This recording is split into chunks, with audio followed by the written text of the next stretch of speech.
jusqu'au verset 22. Écrit à l'ange de l'église de Laodicée. Voici ce que dit l'Amen, le témoin fidèle et véritable, le principe de la création de Dieu. Je connais tes œuvres. Je sais que tu n'es ni froid ni bouillant. Puisses-tu être froid ou bouillant? Ainsi, parce que tu es tiède et que tu n'es ni froid ni bouillant, je te vomirai de ma bouche. Parce que tu dis, je suis riche, je me suis enrichi et je n'ai besoin de rien. Et parce que tu ne sais pas que tu es malheureux, misérable, pauvre, aveugle et nu. Je te conseille d'acheter de moi de l'or éprouvé par le feu, afin que tu deviennes riche, et des vêtements blancs, afin que tu sois vêtu, et que la honte de ta nudité ne paraisse pas. Un collier pour oindre tes yeux, afin que tu voies. Moi je reprends et je châtie tout ce que j'aime. Aie donc du zèle et répands-toi. Voici, je me tiens à la porte et je frappe. Si quelqu'un entend ma voix et ouvre la porte, j'entrerai chez lui. Je souperai avec lui et lui avec moi. Celui qui vaincra, je le ferai asseoir avec moi sur mon trône, comme moi j'ai vaincu et me suis assis avec mon Père sur son trône.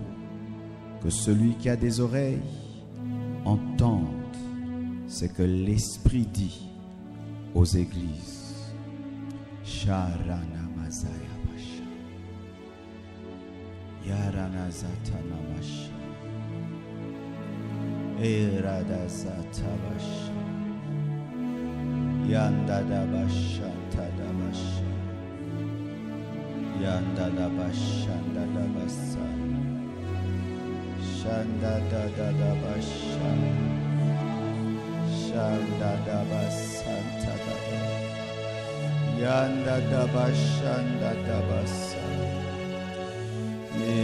Ashayaya. Parlons tous en langue afin de libérer l'esprit prophétique. Shindaradabashanda. Oranana sintiriliboshaya. Shandaradadabazanderedebesha. Je pose mon esprit sur ton esprit, comme l'aigle pose ses ailes sur le vent. Si ton esprit monte, je veux monter avec lui. S'il veut descendre, je veux descendre avec lui. S'il va vite, je veux aller vite avec lui. S'il va lentement, je veux aller lentement avec lui. S'il parle fort, je veux parler fort avec lui. Et s'il parle dans un murmure, je veux murmurer avec lui. Saint-Esprit, je te serre dans les bras de mon esprit. Et je veux tout faire avec toi. Pas seulement dans ce culte, pas seulement aujourd'hui. Tous les jours de ma vie, j'ai besoin de toi. Même après le culte, lorsque je serai en train de causer, de parler, je veux parler en esprit. Shendeza, les redes nagandiriagos nakash. Voici le secret de ce culte, c'est que dans ce culte, tu fais ton propre culte. Tu oublies le prédicateur, tu oublies ton voisin, tu te concentres seulement sur la voix de Dieu qui sort dans ma voix. Et si dans ton culte, tu atteins le niveau d'aller prendre la Sainte Seine, tu prends la Sainte Seine. et tu restes seulement connecté à la voix de Dieu. J'aimerais être ce soir une voix qui parle à l'imiter. La parole de Dieu nous présente l'église de Laodicée. Laodicée qui veut dire vallée du méandre. Laodicée qui veut dire les droits du peuple est riche d'enseignement. C'est ça Laodicée. Les droits du peuple est riche d'enseignement. Laodicée veut dire aussi la démocratie dans l'église. Lorsque Jésus-Christ apparaît à son serviteur Jean, il lui parle de 7 églises d'Asie mineure. Ce sont des églises qui ont réellement existé. Mais ces églises sont prophétiques parce qu'elles parlent des âges de l'église dans tous les temps. Et la dernière église, c'est l'église de Laodicée. C'est l'église qui va précéder le retour de Jésus, l'enlèvement de l'église. Au travers des caractéristiques de l'église de Laodicée, nous pouvons connaître quel état spirituel va caractériser l'église des temps de la fin. Nous sommes au temps de la fin. Jésus est à la porte, il revient bientôt. Nous sommes la dernière église. Nous sommes l'église finitive. Et quand la Bible présente la dernière église, l'église de Laodicée, c'est une église dans laquelle ce n'est pas la voix de Dieu qui dirige, mais c'est la voix du peuple qui dirige. Et lorsque vous observez l'église de notre temps, ce n'est plus le Saint-Esprit qui conduit, ce sont les fidèles qui conduisent l'église. Ils réclament tel prédicateur, le pasteur leur donne ce prédicateur. Ils réclament tels enseignements, le pasteur donne tels enseignements. Ils veulent telle chose et le pasteur leur donne. Dans l'église de Philadelphie, c'est la voix de Dieu qui dirige l'église. Mais dans l'église de Laodicée, c'est la voix du peuple qui dirige l'église. L'église n'est pas dirigée par les fidèles. L'église n'est pas dirigée par l'homme de Dieu. L'église est dirigée par la voix de Dieu. Mais c'est aussi une église satisfaite. Une église qui n'a plus besoin de rien parce qu'elle est devenue riche, elle est devenue prospère, riche spirituellement et riche matériellement. C'est une église qui a bâti des temples. C'est une église qui a des moquettes, qui a des universités, des écoles, qui a des comptes en banque faramineux. C'est une église qui brille, une église luxueuse. Mais c'est aussi une église remplie de la connaissance, mais une connaissance qui chasse Dieu, une bénédiction qui amène à devenir sans soif. C'est une église tiède, une église qui vit dans le mélange, qui n'aime pas trop Dieu et qui n'aime pas trop le monde. Une église qui peut se retrouver très à l'aise dans le péché et très à l'aise dans les choses de Dieu.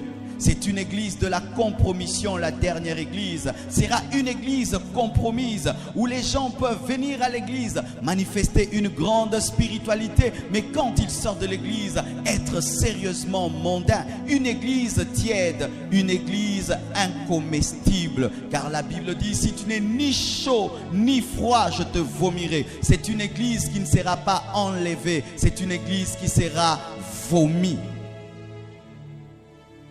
Mais par rapport à mon thème, parce que ce soir, Dieu m'a dit de vous parler de la soif. C'est une église sans soif, parce qu'elle dit qu'elle n'a plus besoin de rien. Elle est tellement bénie qu'elle n'a plus besoin de Dieu. Elle est tellement riche qu'elle n'a plus besoin de Dieu. Elle est tellement glorieuse qu'elle n'a plus besoin de Dieu. Elle connaît tellement la parole de Dieu qu'elle n'a plus besoin de Dieu. C'est une église qui pense voir alors qu'elle ne voit plus. C'est une église qui pense posséder alors qu'elle n'a rien. C'est une église qui pense être près de Dieu alors qu'elle est loin de Dieu. C'est une église satisfaite. Aujourd'hui, quand j'observe les églises, je vois cela. On peut venir dans un culte parce qu'il y a beaucoup de gens, mais il n'y a pas de gloire de Dieu. On est content parce que du coin jusqu'au coin, c'est plein. Et il y a des riches offrandes. On est satisfait même s'il n'y a aucun miracle. Il n'y a pas le surnaturel. Il n'y a pas la puissance de Dieu. Il n'y a pas des vraies conversions. Mais parce qu'il y a beaucoup de gens, l'église est connue, l'église est grande, l'église est forte. On est satisfait de cela. Où les gens se contentent d'être bénis sans chercher la vraie intimité avec Dieu. Se contentent de recevoir les choses de Dieu, mais sans avoir le Dieu des choses qu'il donne. Une église satisfaite. Satisfaite parce que Dieu l'a bénie. Satisfaite parce que Dieu l'a élevée. Satisfaite aussi de voir la main de Dieu. Oui. Dans certains endroits, si seulement la puissance de Dieu commence à couler, les gens tombent. Il y a des conversions. Mais nous sommes même satisfaits de voir les gens parler en langue, prophétiser. Nous sommes satisfaits même de vivre la gloire de Dieu. C'est devenu une habitude pour nous. On n'a plus faim, on n'a plus soif. C'est une église sans faim, une église sans soif. La dernière église sur la terre sera une église apostate. La dernière église sur la terre sera une église compromis. Mais dans cette église-là, il y aura le reste de Dieu. Dans cette église de Laodicée, soit le reste de Dieu. Dans cette église de Laodicée, soit le reste de Dieu, qui n'est pas dans la démocratie, mais qui est dans la théocratie, qui n'est pas dans la compromission, mais qui est dans la séparation, qui n'est pas dans les avoirs, mais qui est dans l'être. Bien-aimé, mon plus grand désir dans cette église, ce n'est pas que cette église devienne une église d'abord très riche, mais que ce soit une église remplie de la présence de Dieu. Une église qui sera enlevée, une église qui partira. Un pasteur un jour a eu une vision. Le 1/10 de son église seulement était enlevé et tout le reste était resté. Mais c'était l'une des grandes églises dans cette ville. C'était Laodicée. Mes frères et sœurs, nous pouvons être tellement nombreux ce soir, mais parmi nous peut-être il n'y a que 4 personnes qui seront enlevées. C'est de la pauvreté. Dieu va changer les vies ce soir. Je désire au-delà des sensations, des émotions, des transformations ce soir. Je désire des transformations. Je manque les vrais mots pour vous dire ce que je dois vous dire. Mais je compte sur le Saint-Esprit pour vous amener là où vous devez arriver ce soir. À avoir soif de Dieu. La soif de Dieu. Dis j'ai soif. Dis j'ai soif. La soif, en grec, c'est dipsao. C'est la carence des choses vitales. Ce qui fait qu'on n'a jamais soif d'une maison. On n'a jamais soif d'une voiture. On n'a jamais soif des vêtements. Mais on n'a soif que de l'eau et de la nourriture. Parce que la voiture n'est pas vitale. Les vêtements ne sont pas vitaux. Mais c'est la nourriture et l'eau qui sont vitales. Mes frères et sœurs, si ta soif, c'est le matériel, tu as cessé d'avoir soif. Parce qu'on n'a pas soif du matériel, on a soif de Dieu. On a soif de l'esprit. Parce que c'est l'esprit qui est vital. C'est la parole qui est vitale. Sans Dieu, tu ne peux vivre. Sans l'esprit, tu ne peux vivre. Mais sans argent, tu peux vivre. Sans vêtements, tu peux vivre. Sans maison, tu peux vivre.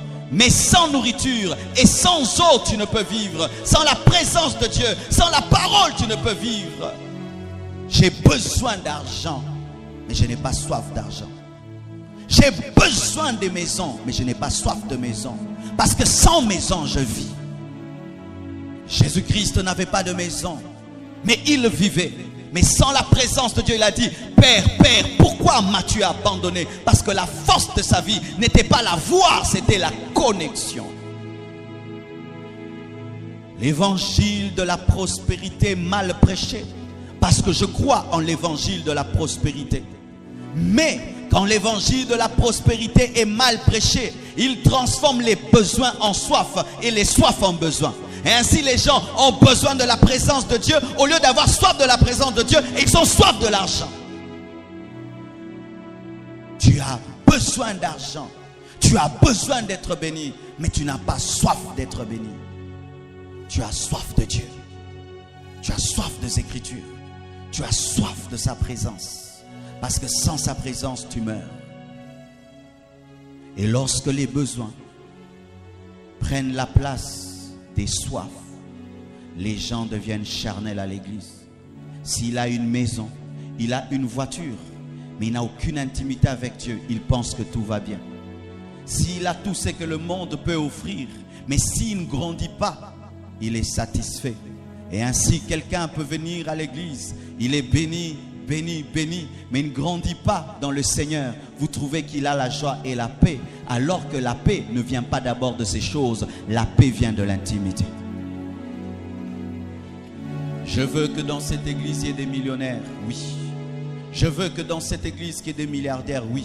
Mais quel genre de millionnaires et de milliardaires? Des milliardaires connectés à Dieu. Des milliardaires comme David, qui sont des adorateurs et qui composent des cantiques. Car si vous devenez des milliardaires sans Dieu, vous allez abandonner Dieu et vous irez en enfer avec vos bénédictions. Je ne cherche pas qu'il y ait seulement des grands prédicateurs. Je cherche des prédicateurs connectés à Dieu. Je ne cherche pas seulement que vous soyez des grands hommes. Je veux que vous soyez des grands hommes et petits devant Dieu et qui dépendent de lui. Sinon, j'ai raté ma mission. J'ai raté ma mission. Pourquoi un tel message, Seigneur, en un jour comme celui-ci? Ça prouve que vous serez bénis cette année. Mais Dieu a peur que vous cessez de l'aimer.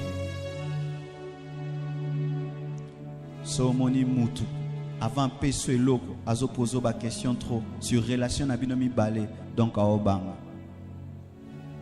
nangna peso mais est-ce que bando yo talanga nandotalo nangna peso est-ce que bossa nanga na bossa noté c'est dire ka obanga. Si en un jour comme celui-ci Dieu me dit de parler de la soif, c'est dire que beaucoup d'entre vous, vous serez étonnés par Dieu. Dieu va t'amener dans un niveau où il a peur que tu puisses l'oublier. C'est pourquoi quand Jésus-Christ voulait partir, il s'est souvenu. Change un peu de musique. Que bientôt le Saint-Esprit va venir. Pierre pourra faire marcher les paralytiques. Les aveugles pourront voir par Pierre. Son ombre pourra guérir les malades. Il a dit, Pierre risque de m'oublier. Il a donné la Sainte Seine. Faites ceci en mémoire de moi. Quand vous ferez marcher les paralytiques, ne m'oubliez pas. Quand ton ombre va guérir les malades, ne m'oublie pas. Quand tu seras riche, ne m'oublie pas. Faites ceci en mémoire de moi. Combien de gens j'ai vu venir à Dieu pauvres et sans rien. Mais quand seulement Dieu lui donne une maison qu'il loue seulement, une voiture d'occasion, des beaux vêtements de Chine, il devient orgueilleux, il devient charnel. Dieu regrette même de l'avoir béni. Mes frères et sœurs, cette année vous vivrez le succès, mais le succès ne remplace jamais le Dieu du succès. Seigneur, si tu sais que ce que tu me donneras demain me séparera de toi, ne me le donne pas. Si tu sais que ce que tu me donneras dans mon futur pourra un jour me séparer de toi, je te supplie, ne me le donne pas. Si tu sais que l'onction que tu vas me donner dans le futur fera de moi un Dieu dans l'église, ne me donne pas. Si la dimension de la connaissance que tu vas me donner demain fera de moi un orgueilleux, ne me donne pas. Je préfère aller au ciel que d'épater le monde. Ça peut paraître une prière bizarre, mais frères et sœurs, sachez que ce qui est idéal pour Dieu, ce n'est pas ce que vous êtes aujourd'hui, mais c'est ce que vous serez dans l'éternité. Et s'il sent que ce qu'il va te donner dans le présent peut te séparer de lui pour l'éternité, il ne le donnera pas. Mais si tu te forces à l'avoir, il va te le donner et cela te sortira par les narines. Il ne voulait pas donner la viande à son peuple dans le désert, parce que quand on mange la viande dans le désert, on devient lourd. Il voulait leur donner un repas léger. Mais comme ils ont réclamé la viande, il a fini quand même par donner. Mais ce n'était pas une bénédiction. Ne réclame que ce qui est nécessaire comme Esther n'a réclamé que ce qui est nécessaire. Car celui qui s'attache à Cyrus ne réclame pas tous ses biens, parce qu'il sait que tous ses biens sont à lui et n'a pas besoin de réclamer ce qui est déjà à lui.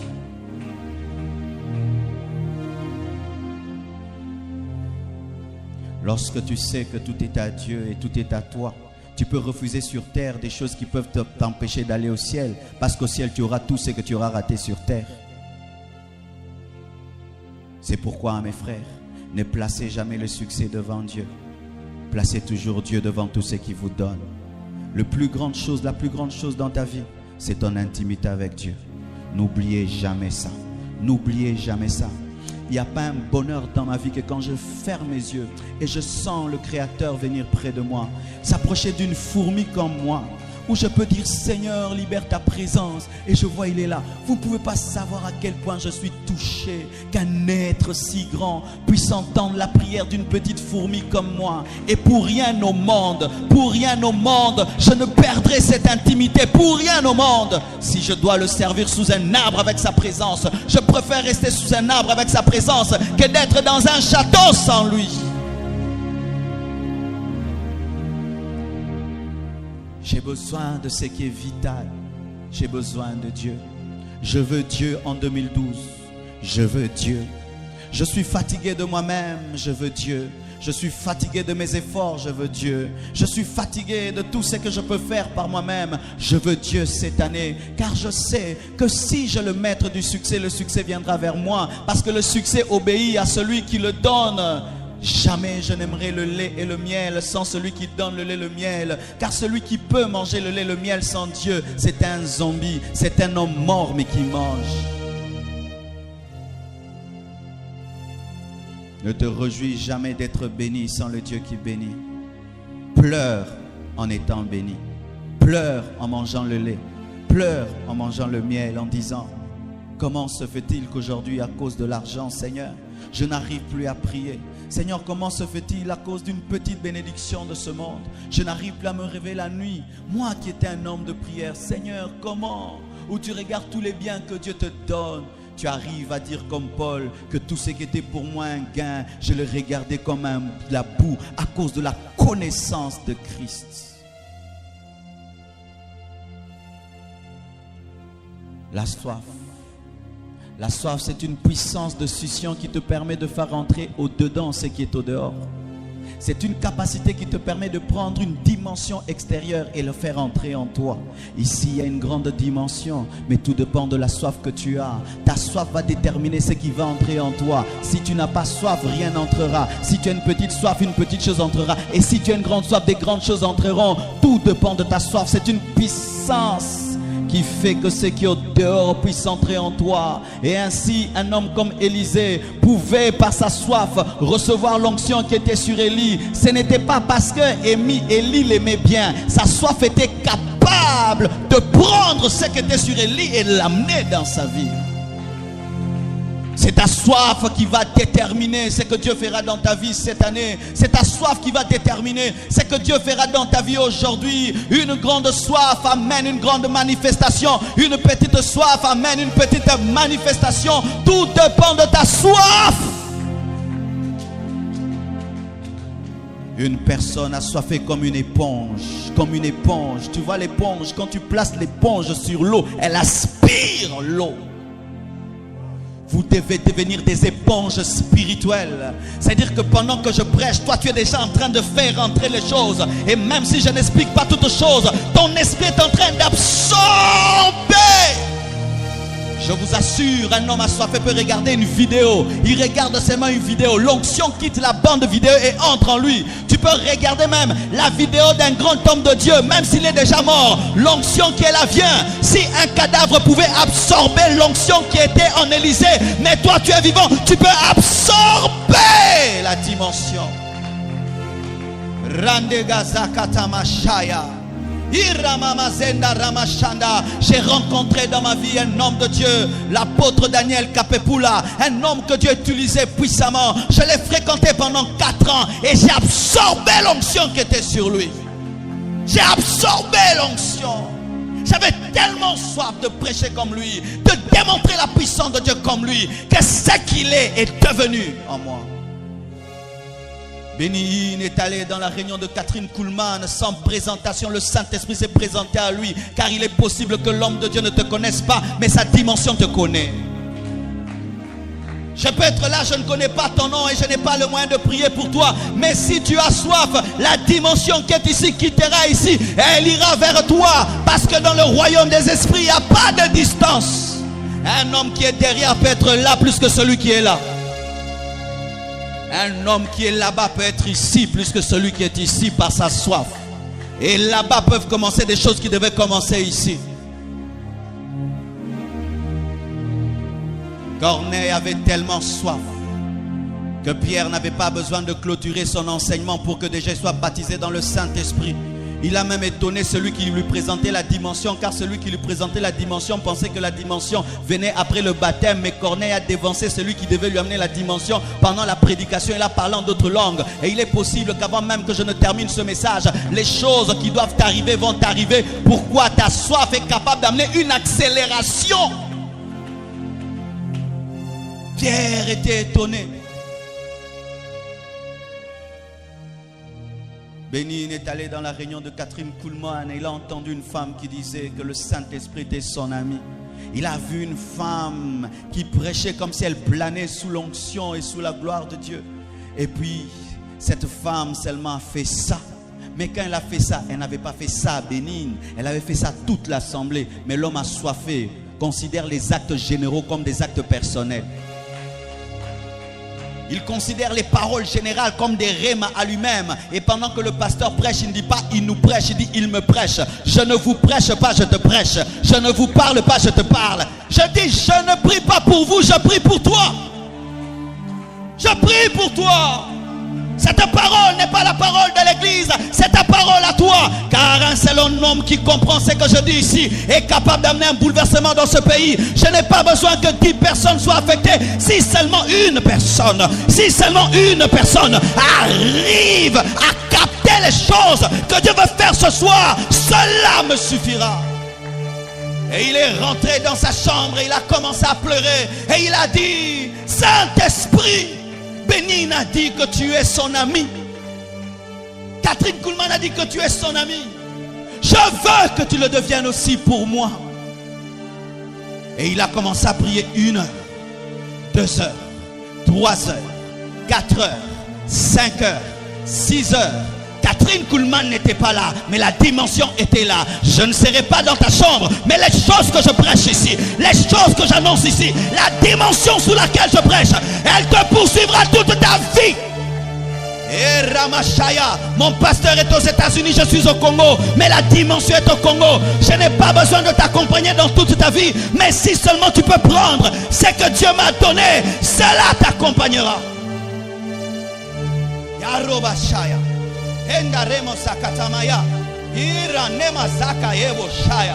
Je sens que la gloire est en train d'augmenter en ce lieu. Je sens que des anges nouveaux s'ajoutent à nous et que des dimensions supérieures sont en train de s'augmenter. Il a commencé à prier pendant 10 heures, pendant 1 mois, 2 mois, 3 mois. Et il ne savait pas que le Saint-Esprit l'avait exaucé et qu'il avait accepté d'être son ami. Un jour, alors qu'il sortait de sa chambre, il a rencontré sa mère dans le couloir. Sa mère est tombée. Son ami est entré dans la voiture. Il a commencé à parler en d'autres langues. La dimension était entrée.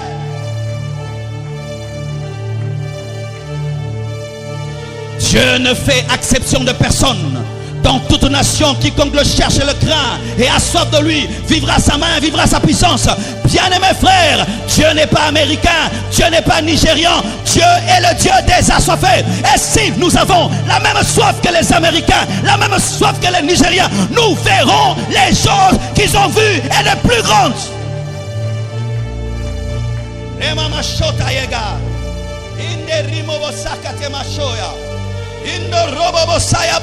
Je veux Dieu. Je veux Dieu cette année. Je veux Dieu cette année. Car si Dieu est avec moi, les hommes seront avec moi. Mais si les hommes sont avec moi, Dieu peut être loin de moi. Je refuse la démocratie. Je veux la théocratie dans ma vie. J'ai soif. J'ai faim. J'ai soif. J'ai faim de vivre ma vraie destinée. J'ai soif de vivre les choses que Dieu m'a promises. Je ne les laisse pas là comme une nourriture bien préparée que je ne mange pas. Je vais, je prends.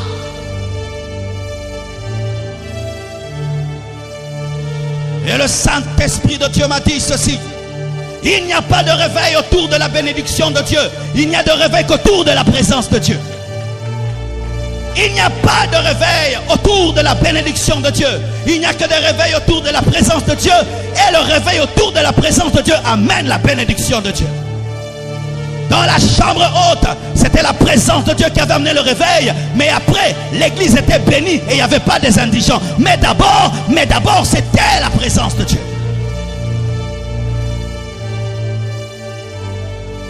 Lorsque toute ta vie ne gravite qu'autour de la main de Dieu, lorsque toute ta vie ne gravite qu'autour de ce que Dieu donne, tu ne vivras jamais le réveil.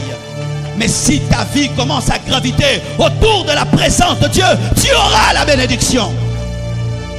Car l'homme qui maîtrise la face de Dieu finit toujours par voir sa main. Mais l'homme qui cherche la main de Dieu ne voit pas toujours sa face. C'est pourquoi il a révélé sa face à Moïse et ses voix à Moïse. Mais il a révélé sa main au peuple. Et le peuple était incrédule. Le peuple était charnel. Le peuple était mondain. Mais Moïse était spirituel. Si la seule chose que tu sais faire dans ta vie, c'est de rechercher la main de Dieu, le jour que Dieu viendra t'apparaître, tu vas fuir. Tu vas fuir.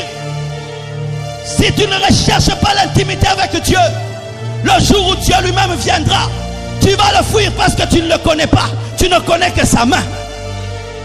Mais l'homme qui a des moments d'intimité avec Dieu, lorsque Dieu vient, il n'a pas peur. C'est pourquoi qu'alors que le peuple tremblait devant la montagne du Sinaï, Moïse montait dans le feu, montait dans les tremblements parce qu'il avait une intimité. Mais le peuple qui n'avait aucune intimité avec Dieu n'osait pas monter, mais il voulait la manne, il voulait la caille. Fais très attention.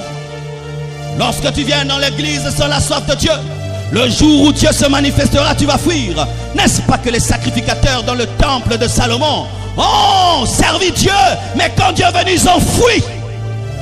Pourquoi? Ils le servaient sans intimité. C'est pourquoi ils ont fui quand il est venu. Car s'ils vivaient l'intimité en secret, quand il vient en public, ils n'allaient pas fuir. Une gloire que tu rencontres dans le secret ne te détruit jamais en public. Mais une gloire que tu ne rencontres jamais, que ce soit en public, en secret, lorsqu'elle vient, elle va t'effrayer. Comment expliquer des gens qui se disent des chrétiens, mais ils ont peur de prier. Et quand Dieu commence à leur parler, ils ont peur. Quand ils ont des visions, ils ont peur. Quand la gloire de Dieu descend à l'église, ils ont peur. Si tu as peur, donc tu ne le rencontres pas en secret. Mais l'homme qui le rencontre en secret, il dit, ce sont les choses que j'expérimente dans ma chambre. Ce sont les choses que j'expérimente dans ma chambre. Ce sont des choses que je sens dans ma chambre. Mais là, c'est seulement public. Mais ce sont des choses que je sens dans ma chambre.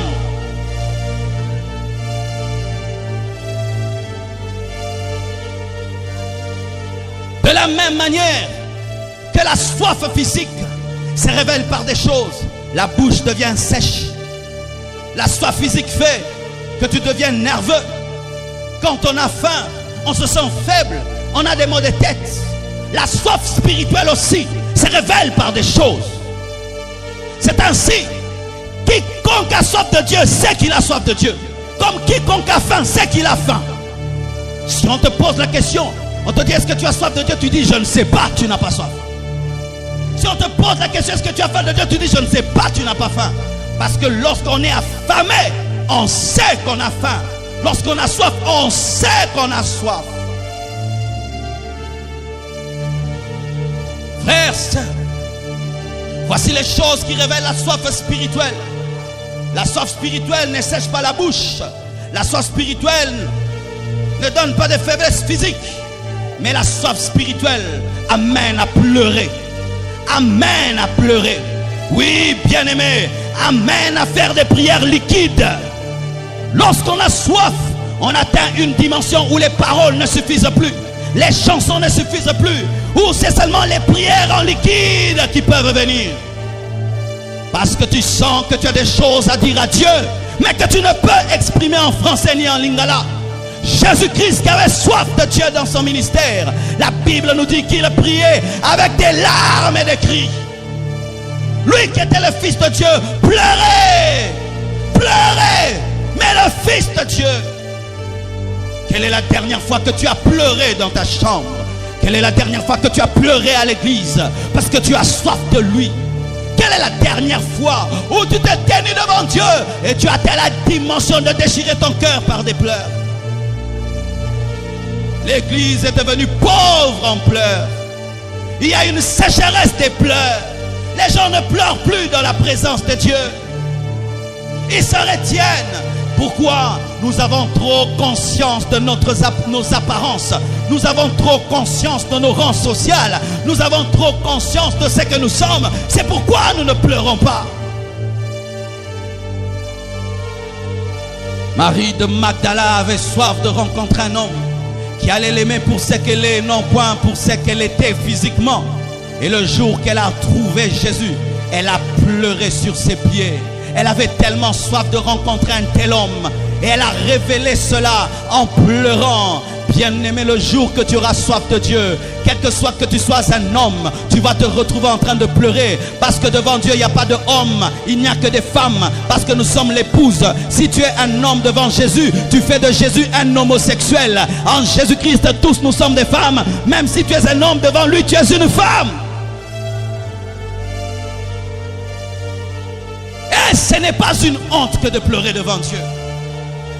Lorsque je pleure devant Dieu, je sens un grand soulagement. Je sens comme si un sachet a été déchiré. Je sens comme un poids m'a quitté. C'est un plaisir que de pleurer devant mon mari Jésus. C'est un privilège que de pleurer devant mon mari Jésus. Là où il y a la soif, il y a les cris. Il y a les cris. Jésus priait en criant. Je ne sais pas si ça t'arrive, mais des fois, j'ai envie d'aller au sommet d'une montagne, au sommet d'une grande montagne, et de ne faire qu'une chose, crier. Ah! C'est tout ce que je veux faire. Mais ce n'est pas que je crie seulement, je déchire mon âme. Comme une biche soupire après des eaux paisibles, ainsi mon âme soupire après toi. Mon âme a soif du Dieu vivant, du Dieu qui parle, du Dieu qui se manifeste. Pourquoi Dieu restera que le Dieu des autres? Pourquoi est-ce que Dieu ne restera que le Dieu des autres? J'ai soif de vivre Dieu. Bartimée avait tellement soif du surnaturel dans sa vie qu'il a crié: Jésus, fils de David, aie pitié de moi. L'homme qui a soif atteint une dimension de cri que personne ne peut arrêter. Personne ne peut diminuer son volume, parce que son volume ne vient pas de son extérieur, son volume vient de l'intérieur. Regamazaya mashagada ineragatama sandaya ayagandeba shagaya ayayabaganda gazakaya ikenda regeda saya mayashaya.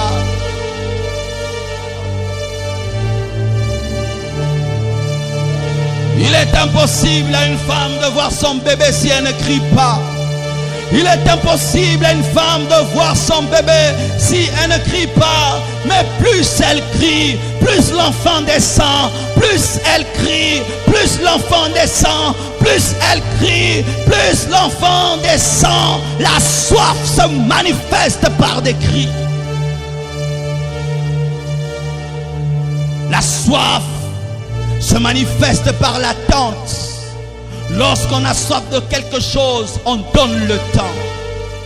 Vous savez pourquoi nous sommes souvent pressés lorsque nous venons à l'église? C'est parce que nous ne venons pas avec la soif. Regardez les gens qui cherchent le visa pour aller en Belgique. Combien d'heures ils se tiennent devant l'ambassade? 2 heures, 3 heures sous le soleil parce qu'ils cherchent un visa.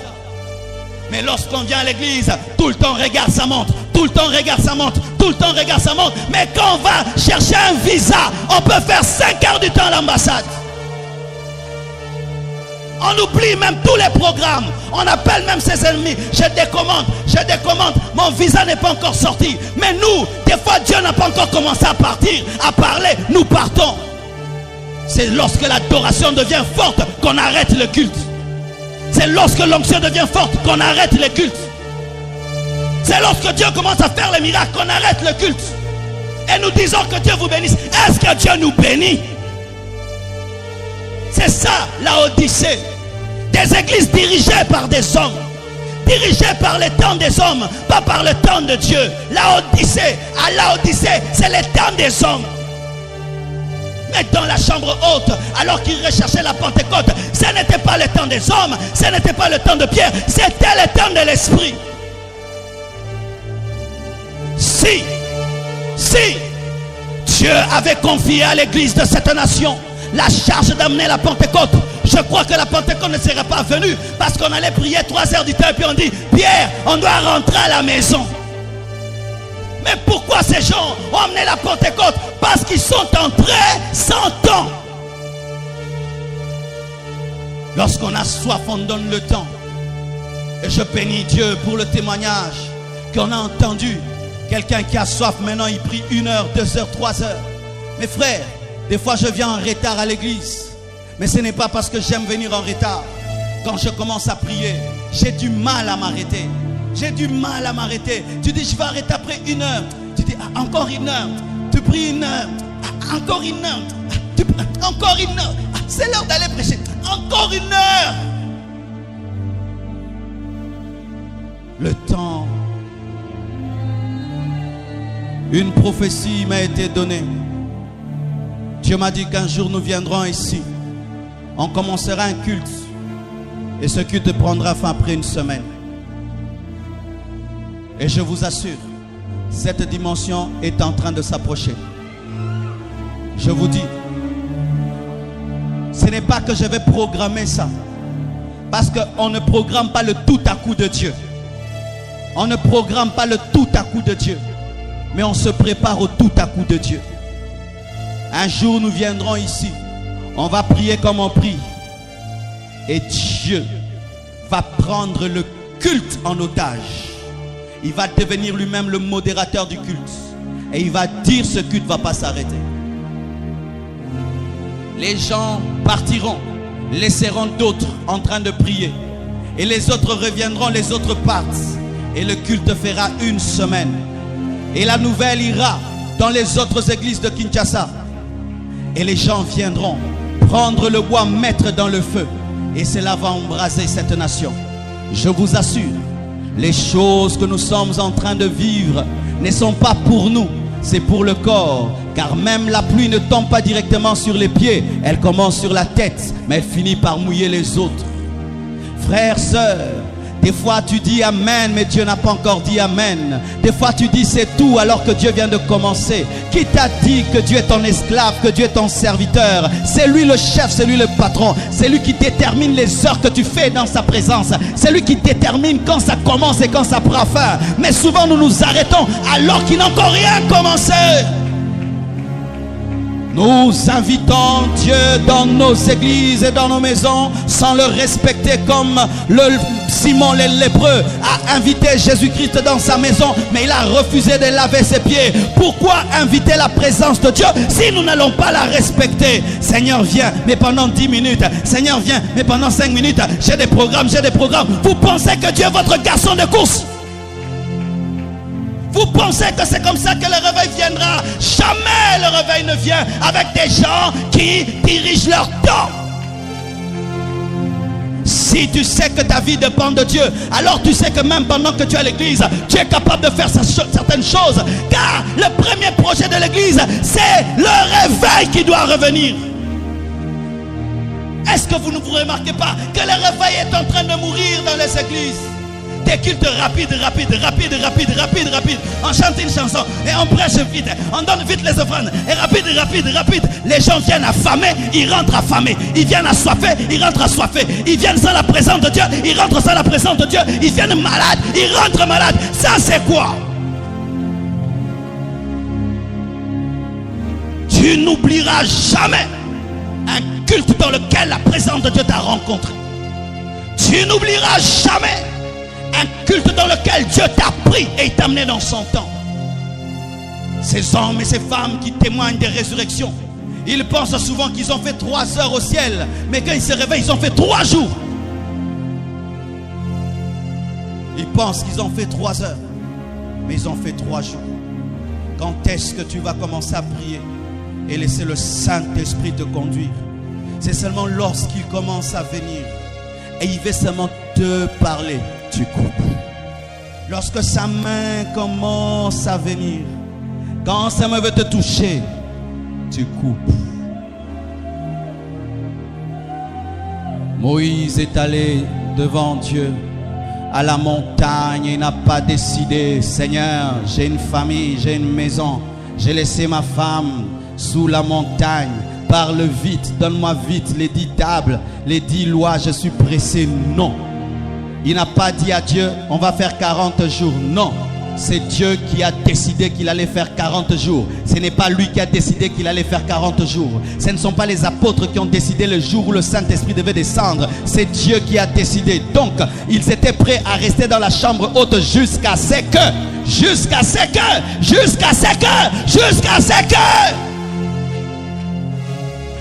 Dieu attend qu'un jour tu dégages toute ta journée et que tu ne mettes aucun programme. Tu dis, cette journée, elle est à Dieu. J'entre dans ma chambre jusqu'à ce que Dieu me parlera. J'entre dans ma chambre jusqu'à ce que la présence de Dieu remplira ce lieu. Et si ça n'aura pas lieu, je vais passer toute la nuit ici jusque demain. Je ne te laisserai pas si tu ne me bénis pas. Lorsque Jacob disait cela, ce n'était pas des phrases, ce n'était pas des slogans. Il était prêt à tenir l'ange pendant 3 jours, 4 jours, jusqu'à ce que l'ange allait le bénir. Ce n'était pas des belles phrases en l'air ou Seigneur, si tu ne me bénis pas, alors que dans ta tête tu dis, si dans 10 minutes tu ne me bénis pas.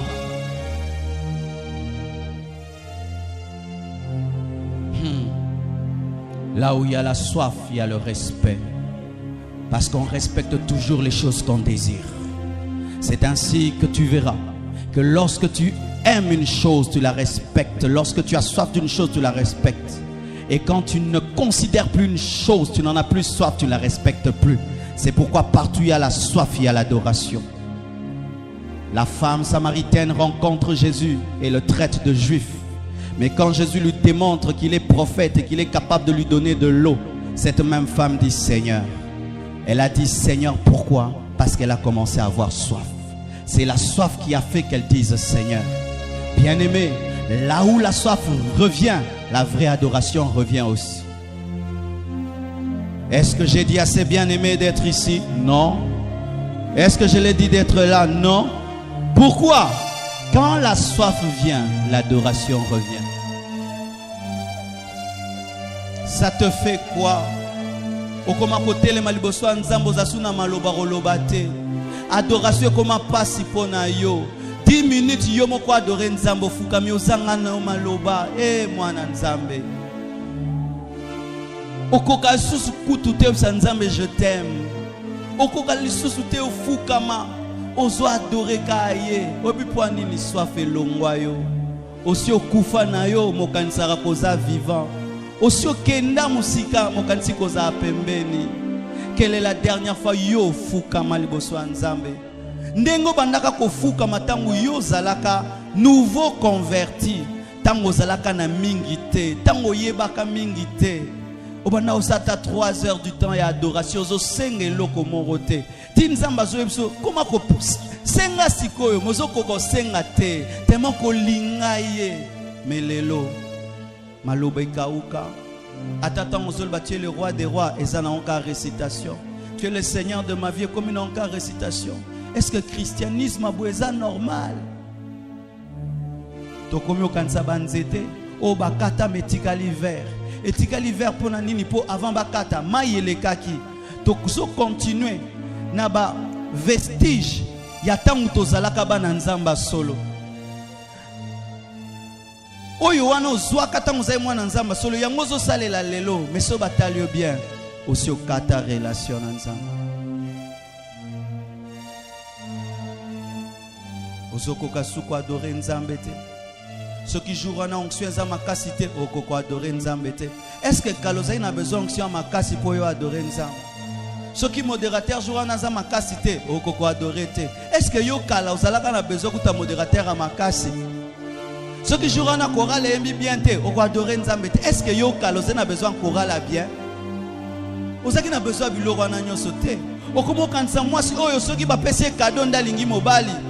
Mais na ebandeli ezalaka présence mobali ndo peso esengo. Lelo pose esengo adorer Nzambe, il faut bénédiction moko ezala. Matin moko grave, eloko mo bo sentir biloko mo bwe ndo adorer Nzambe. Omonite ko si okufi. Qu'est-ce qui t'est arrivé? Qu'est-ce qui t'est arrivé? C'est là que vous voyez dans la Bible, Jésus dit, je suis à la porte et je frappe. Souvent nous utilisons ce passage pour l'évangélisation. Non, ce n'est pas un passage pour les païens. Ce passage c'est pour l'église.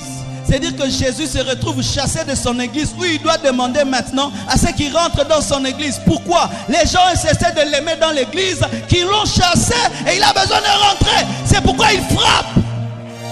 Jésus frappe. Jésus frappe aux portes des églises de cette nation. Et il dit, rendez-moi mon église. Pasteur, rendez-moi mon église. Vous êtes devenus les dieux de mon église. Vous avez prêché autre chose que moi-même.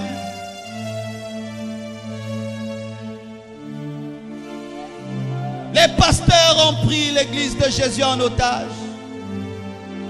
Les hommes ont pris l'église de Jésus en otage. Les chrétiens ont chassé Jésus dans son église. Il n'est plus à l'aise dans son église. C'est pourquoi il revient, il frappe à nouveau pour entrer dans son église. Est-ce que tu peux imaginer ta propre maison? Tu l'as acheté, tu as tout mis dedans. Mais un jour tu viens, tu entres, la porte est fermée. Pourquoi? Les enfants et madame disent, on n'a plus besoin de toi. Nous sommes satisfaits de la télé, nous sommes satisfaits des chaises et des habits et de la provision. Si dehors tu vas te mouiller, mouille-toi. Si tu auras froid, aie froid. On n'a plus besoin de toi. On n'a plus besoin de toi. Mes frères et sœurs, je vous assure que Jésus veut rentrer dans ta vie. Parce que tu es devenu un religieux. Tu as gardé l'apparence de la chrétienté, mais la vie est partie. Il veut revenir dans ta vie. Il veut te redonner la vie. Certains chrétiens sont comme des congélateurs. Où tu regardes, tu penses qu'il y a le moteur, mais il n'y a plus rien. Il n'y a plus rien. Zambe sunga biso. Tolinga onenge tolinga rayo. Sunga biso. Tolinga otepo na makambo pesaka. Sunga biso. Tolinga yo ya solo. Là où il y a la soif, il y a l'audace. Là où il y a la soif, il y a l'audace. Bien-aimés, vous savez pourquoi est-ce qu'il n'y a pas de miracles dans les églises? Des fois, ce n'est pas que l'homme de Dieu n'est pas oint, qui n'a pas prié. Des fois, c'est le peuple qui n'a pas la foi et qui n'a pas l'audace. La Bible nous présente 4 hommes qui avaient un ami qui était paralytique. Ils avaient tellement soif de voir leur ami être guéri qu'ils ont cassé le toit et ils ont dérangé le programme. Là où il y a la soif, les protocolaires des églises ont des sérieux problèmes. Là où il y a la soif, les pasteurs ont du mal à respecter le programme qu'il a prévu à la maison parce que la soif du peuple lui impose le programme de Dieu. Comment se fait-il une église de janvier jusqu'en décembre dit on va faire ça, on va faire ça, on va faire ça et tout votre programme est respecté et Dieu ne vient pas pour le déranger? Nous aurons culte de 8h à 10h, de janvier en décembre, 8h à 10h, 8h à 10h. Nous sommes une église organisée. Non, vous êtes une église charnelle. Notre église est ponctuelle, votre église est charnelle. Donc nous sommes pour programmer des heures du temps. J'ai été prêché dans une église. Et puis il y a un frère qui m'écrit sur Facebook: pasteur, mais j'ai vu Dieu t'utiliser terriblement à Philadelphie. Mais quand tu viens chez nous, on ne voit pas ça. J'ai dit, Dieu ne peut pas faire ce qu'il fait en moi à Philadelphie chez vous. Parce que chez vous, l'Esprit de Dieu n'est pas à l'aise. Chez vous, on ne sait même pas si on peut descendre de l'estrade et toucher les fidèles. Chez vous, on ne sait même pas si on peut parler en langue à la chair. Chez vous, on ne sait pas si on peut même déborder des 30 minutes. Chez vous, on ne sait pas si même on peut prophétiser. Chez vous, on ne sait pas si on peut dire recevez. Chez vous, on ne sait pas comment tu veux. Dieu est mal à l'aise. Trop d'ordre, trop d'ordre, trop d'ordre. On fait toujours ça ici, ici. Bien aimé, c'est de la religion. Lorsque l'homme commence à programmer Dieu, Dieu l'a quitté. Il est resté avec une vaine religion. C'est pourquoi aujourd'hui, Sainte-Sainte ici, Sainte-Sainte là-bas. Pourquoi? On ne programme pas le culte. Tu viens et tu vas trouver les choses comme le Saint-Esprit les a programmées. Jésus-Christ ne guérissait pas tous les malades de la même manière. Des fois il imposait les mains, des fois il parlait, des fois c'était la salive, des fois il dit va te laver. Plusieurs manifestations. Mais nous voulons programmer Dieu. Nous voulons que les choses se passent bien pour que les gens sérieux aiment notre église. Dieu ne remplit pas le ciel des gens sérieux, il remplit le ciel des adorateurs. Des adorateurs. Dieu cherche des adorateurs, pas des gens sérieux.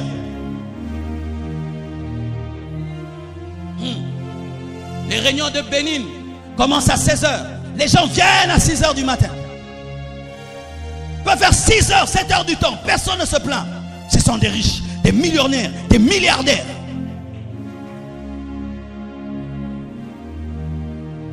L'audace. Tu viens malade et tu rentres malade parce que tu n'as pas d'audace. À la maison, tu as prié, Dieu t'a dit qu'il y aura ceci dans ta vie. Tu viens, ça ne se passe pas. Tu restes tranquille. Une fois dans ma vie, j'ai des sérieux problèmes dans le ministère. J'ai prié seul, ça ne marchait pas. J'ai jeûné, ça ne marchait pas. C'était comme une pesanteur sur mon ministère. J'ai senti que mon ministère allait mourir. Et j'ai pleuré devant Dieu. J'ai vu une vision. J'étais dans une salle et j'ai vu un homme de Dieu. Il avait un petit ventre. Il marchait bizarrement, comme si il faisait ça, avec une chemise blanche. Et puis je suis venu là prier pour moi, je suis tombé. Et mon problème était résolu, c'était dans le songe. Et un jour, quand j'étudiais à l'école biblique, chez Rosé Outman, on m'a dit, Marcelo, viens modérer. J'ai commencé à modérer. Et je suis allé m'asseoir. Quand je me suis assis, l'Esprit de Dieu m'a dit, regarde, j'ai vu quelqu'un passer à côté de moi. C'était le blanc là que j'avais vu en vision. Roger Outman. Il est passé. Il a commencé à prêcher. C'était un homme accompagné d'une présence de Dieu terrible. Mais je me dis, comme j'ai vu en vision qu'il a prié pour moi, donc il va le faire. Il a prêché, s'est assis. Il a cessé de prêcher. Et puis j'ai dit, Seigneur, mais tu m'avais dit qu'il allait prier pour moi. Dieu m'a dit, non, ta part c'est d'aller vers lui. Tu dois être audacieux. Je suis allé vers lui. Il parlait anglais, je parlais français. J'ai dit au pasteur Guy, dis à Roger Outman que j'ai vu en vision qu'il a prié pour moi. Roger Outman m'a rejeté. Il y a des temps où même ton propre songe te rejette parce que tu dois être audacieux. Où Dieu peut te dire, va dans cette église, tu viens. Mais les choses que tu attendais ne se font pas parce que tu attends plus que ça, l'audace. Et puis, touché par l'orgueil, j'ai dit, oh, Mnelo Boni Boé. Rappelons que Lukanzambe, Dieu m'a dit, attention. C'est lui qui doit prier pour toi. Je suis revenu vers Guy. J'ai dit, Yebsa Mundele Nao. Soka Sambele Lingate Aolongate. Yebsae. Soka Sambele Lingate Aolongate. Na telemeli Rojousman Boy. Des fois, tu dois effrayer ta bénédiction. Parce qu'il y a des bénédictions sauvages que tu dois dompter. Il m'a regardé parce que la soif se lit aussi dans les yeux. Lorsque Paul était en train de prêcher, il a regardé et il a vu qu'il avait la foi pour être guéri. Il m'a regardé et il a senti que c'était vrai, que je n'allais pas le laisser partir. Il m'a dit, donne tes mains. J'ai touché ses mains, je suis tombé comme dans la vision. Quand je me suis tombé, j'ai senti qu'une chose était restée sur le pavement. Quand je me suis relevé, un autre homme jusqu'aujourd'hui. Tu dois avoir l'audace. Tu dois avoir l'audace. Bien-aimé, le toucher de Dieu ne sera pas toujours facile pour toi. Car des fois, Élie, de qui tu dois hériter, va te compliquer la tâche et te dire, si tu me vois, alors tu auras. Ce ne sera pas toujours facile. C'est pourquoi tu dois être audacieux. Des fois, tu dois monter sur le sycomore. Des fois, tu dois crier, bouger les choses pour que cela t'arrive. Pourquoi est-ce qu'il y a des miracles au Nigeria? Les gens viennent avec une foi audacieuse. Et les paralytiques marchent, les aveugles voient. C'est pourquoi ils voient la main de Dieu. Mais vous venez et vous pensez que la dimension viendra vers vous. Non, c'est à toi de venir vers la dimension. Dans les choses de la dimension, il y a un mot grec, lambano. On te présente la dimension, on vante la dimension, mais on te dit monte vers la dimension. C'est à toi de monter vers la dimension. Ce n'est pas la dimension de descendre vers toi. C'est pourquoi jamais dans la Bible tu verras Jésus-Christ dire est-ce qu'il y a un malade ici? Non, tous les malades le cherchaient, tous les possédés le cherchaient. Ils ne les cherchaient pas, c'est eux qui le cherchaient. Touch! C'est eux qui le cherchaient. Le pan de la robe ne viendra pas dans ta maison et dire est-ce qu'il y a une femme à la perte de sang? C'est toi qui dois quitter ta maison et aller vers le pan de la robe. Le pasteur va constater que je suis malade. Le pasteur va constater que j'ai des problèmes. Et si je ne constate pas? Et si je ne constate pas? Et si je ne constate pas? Donc ta vie ne changera pas parce que je ne constate pas. Les audacieux, avant même que Jésus-Christ les voie, ils se présentent à la guérison. Avant même que Jésus lui donne le visage, elle avait déjà touché sa guérison. Ta vie ne sera pas toujours facile. C'est l'audace qui va toujours te faciliter. Et plus l'église est en train de grandir, vous devez devenir davantage audacieux. Je vous dis parce que des fois il y a des sélections spirituelles. Je dis des sélections spirituelles. Quand vous dites oh nous bénissons Dieu, l'église devient grande, ça veut dire paix aux yeux problème. Pourquoi? Avant de traiter à yo, mon corps redoublé. Quand l'église est petite, on touche la grâce facilement. Quand elle devient grande, il faut monter sur le sycomore. Parce que là, la taille de Pierre, la taille de Jean, la taille de Matthieu te dérange. Vous pensez que dans une foule, la femme samaritaine pouvait causer avec Jésus comme elle avait causé avec Jésus? Elle ne pouvait pas. Pourquoi elle a reçu les révélations sur l'adoration? Ils étaient seuls. Mais quand les gens de la Samarie sont venus, elle n'a plus causé avec Jésus. Elle n'a plus causé avec Jésus. Parce qu'il y avait trop de gens.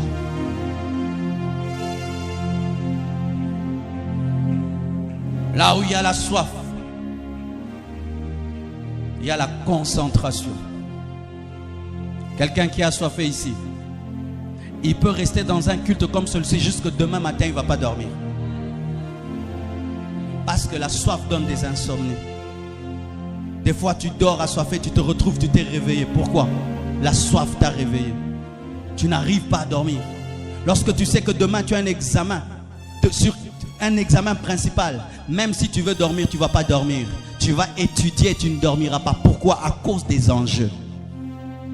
De la même manière, mes frères et sœurs, si tu as soif, tes pensées ne quitteront jamais l'objet de ta soif. Jamais. Touch! Jamais. Elles ne quitteront l'objet de ta soif. La distraction dans le culte révèle ton absence de soif. Tu regardes à gauche, tu regardes à droite. Tu n'as pas soif. Lorsqu'on a soif, on ne regarde que l'eau. Quand on a soif, on peut oublier même tout le monde. On regarde que l'eau. Mais quand on n'a pas soif, on boit, on regarde à gauche. Mais vérifie, les jours où tu as très soif, des fois même tu fermes les yeux.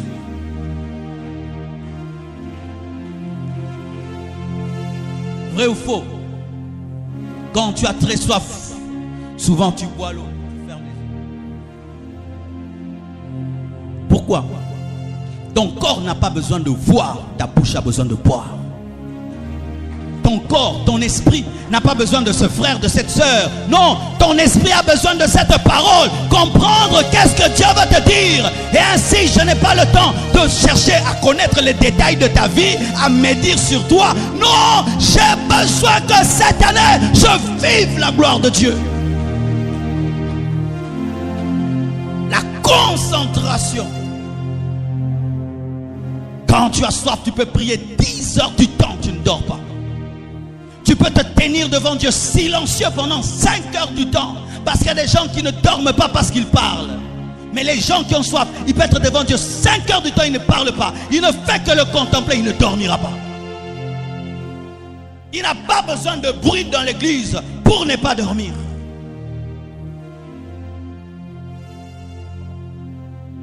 Et pour terminer, là où il y a la soif, il y a la passion. La passion. Je vous ai toujours dit, le personnage préféré de ma vie, c'est Marie de Magdala. Pour moi, personne n'a jamais aimé Jésus comme Marie de Magdala. Si Marie de Magdala était une femme, elle serait le plus grand apôtre de Jésus. Parce que lorsque Pierre a fui, Marie de Magdala était là. Lorsque Jean, le disciple préféré, a fui, Marie de Magdala était là. Lorsque Jésus ne faisait plus de miracles, elle continuait à l'appeler mon Seigneur. Où avez-vous mis le corps de mon Seigneur? Cette femme ne pouvait plus rentrer à la maison. Elle a commencé presque à habiter dans les cimetières. Pourquoi? Tout ce qu'elle aimait était au cimetière. Qu'est-ce qu'elle allait faire à la maison? Mais Pierre est retourné à la pêche. Elle n'est jamais retournée à la prostitution.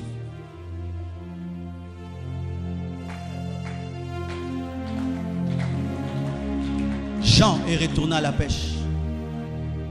Mais elle ne pouvait plus rentrer. Tout son amour était dans le tombeau. Lorsqu'elle voit un ange, elle dit: où est-ce que tu as mis le corps? Même s'il ne fait plus de miracles, donnez-moi son corps. Je n'ai jamais rencontré un homme qui m'aime comme lui. La soif donne la passion, te donne un amour pour Dieu exagéré, où elle prend ses cheveux, elle lave les pieds d'un homme sale, elle prend son parfum, elle met sur ses pieds. Marie de Magdala, toute soif finit toujours par être récompensée. Autant la soif réhydrate ton corps, autant la soif spirituelle réhydrate ton esprit. Toute soif finit par être récompensée. Cette femme a été la première témoin de la résurrection de Jésus-Christ, avant même Paul, plutôt Pierre et Jean, qui l'avaient rencontré avant. C'est ainsi que dans les églises, Mutokoya na Simanabino, une église a doublé bino par la soif.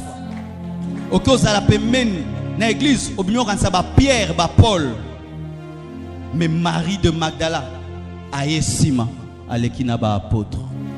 J'aimerais dire à tous les nouveaux de cette église, dans cette église, nous n'avons pas de préférés. Nous ne sommes pas attachés aux bateaux à Kala, nous sommes attachés aux assoiffés. Et j'aimerais dire à tous les bateaux à Kala, si votre soif ne se renouvelle pas, vous serez les derniers. Et tous ceux qui viennent les derniers seront les premiers. Touch!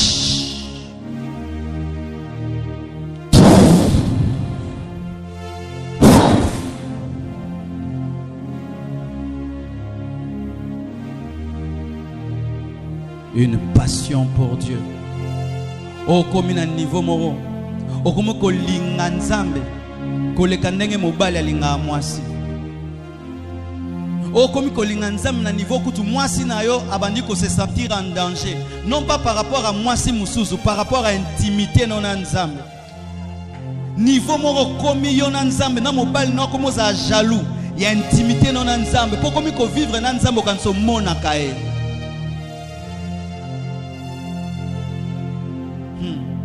Il y a des gens qui aiment tellement Dieu que même quand ils rêvent, ils disent Jésus. Pendant qu'ils rêvent, ils parlent en d'autres langues. Soki kakasali li suma muke mote mane bandio beto kansa bomi mutu. Soka sali ka jour moko bondelité ako kansa beli.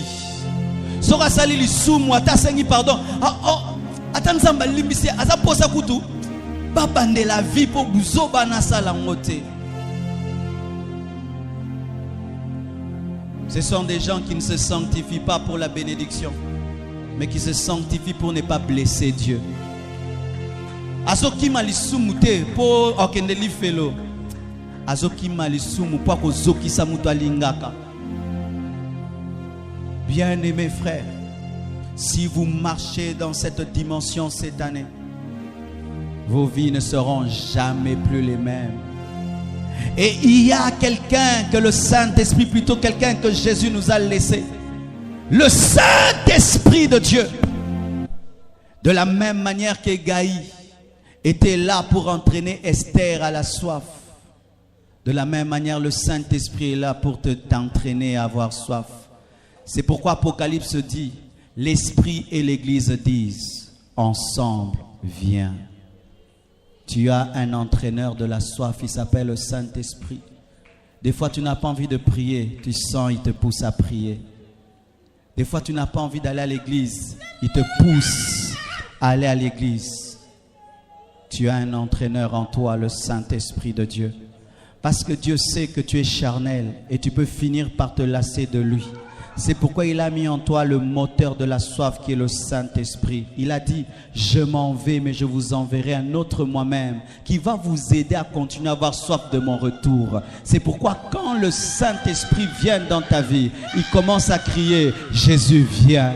Pourquoi? Il dit à Esther, ce n'est pas moi ton mari, c'est Assérus ton mari. Le Saint-Esprit ne prendra jamais la place de Jésus. De la même manière que Égaï était un eunuque, le Saint-Esprit est un eunuque.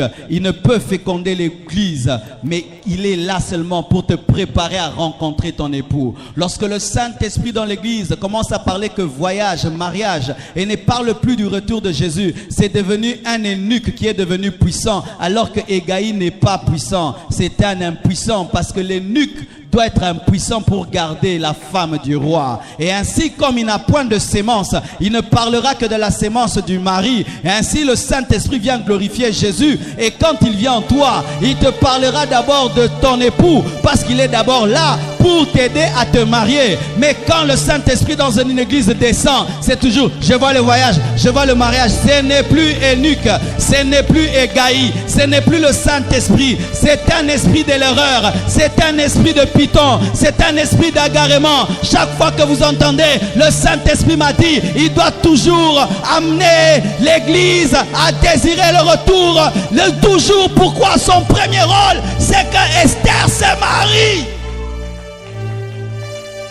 Et ainsi, même si on ne parle pas de l'enlèvement, quand le Saint-Esprit se meut, il y a des visions sur l'enlèvement.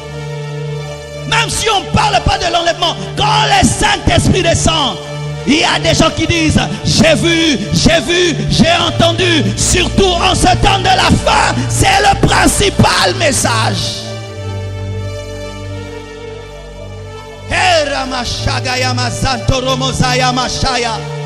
As-tu toujours le Saint-Esprit? Est-ce que c'est le Saint-Esprit qui conduit ta vie? Comment se fait-il que tu as le Saint-Esprit? Jamais il te parle de ton mariage, jamais il te parle du divin époux. Est-ce que c'est toujours lui? Est-ce que c'est toujours lui? Quel est ce Saint-Esprit qui ne fait que me parler? Tu auras une grande église, tu auras une grande église, tu auras une église, et mais qui ne me dit pas, Esther, Assérus t'attend. C'est une hérésie, c'est un égarement, car il est possible de s'égarer dans la maison de Dieu, de s'égarer dans la maison de Dieu. Toutes ces femmes qui désiraient qu'Assérus les épouse se sont égarées dans sa maison et ils n'ont jamais rencontré son visage. Elles se sont attachées au bien d'Assérus. Écoute bien Égaï, écoute bien le Saint-Esprit, il t'aidera à te marier. Il t'aidera à te marier. Il connaît les habitudes d'Assérus. Il connaît les habitudes de Jésus. Et il sait de quoi tu as besoin. Bien-aimé, recherchez une intimité avec le Saint-Esprit qui vous prépare au retour de Jésus.